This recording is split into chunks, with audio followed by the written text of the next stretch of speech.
Alors, la même question me revient assez souvent concernant les réglages, la résolution à utiliser sur la GoPro.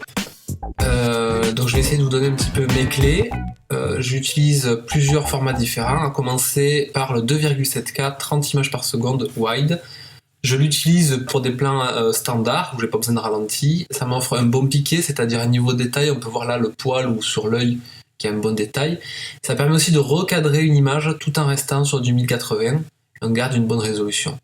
Sinon, vous pouvez utiliser le 1080 30 images par seconde wide qui offre le même piqué, le même détail. On peut le voir ici sur la manche.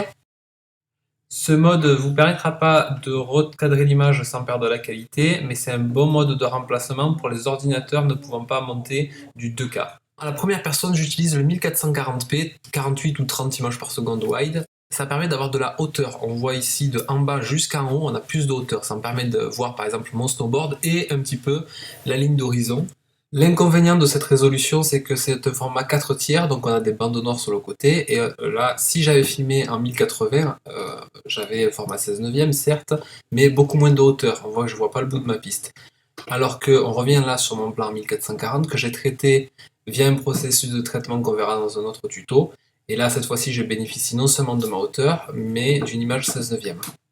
J'utilise aussi le 1080 60 images par seconde en plan médium, qui permet d'avoir un ralenti. On commence à 60 images par seconde à pouvoir ralentir à cette vitesse-là, c'est sympathique. Sinon, on va utiliser le 720p en 120 images par seconde narrow.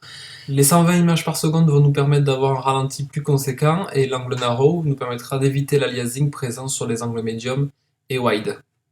Donc, je recommande d'utiliser le 2,7K 30 images par seconde wide ou remplacer ça par du 1080 30 images par seconde wide pour tout ce qui est plan standard, quand on n'a pas besoin de ralenti. J'utilise ensuite le 1440p 48 images par seconde ou 30 images par seconde, suivant ce que je veux faire, pour des images à la première personne, si je peux étirer l'image sur les bords. On verra dans un autre tuto comment l'utiliser. J'utilise aussi le 1080p 60 images par seconde médium. Ça m'arrive d'utiliser en wide, mais en medium, sachez qu'on a une image un peu plus définie, moins molle. Et enfin, le 720p, 120 images par seconde pour quelque chose d'encore plus slow motion, d'encore plus ralenti. En narrow, on a un meilleur piqué, une meilleure définition que sur du wide ou du medium.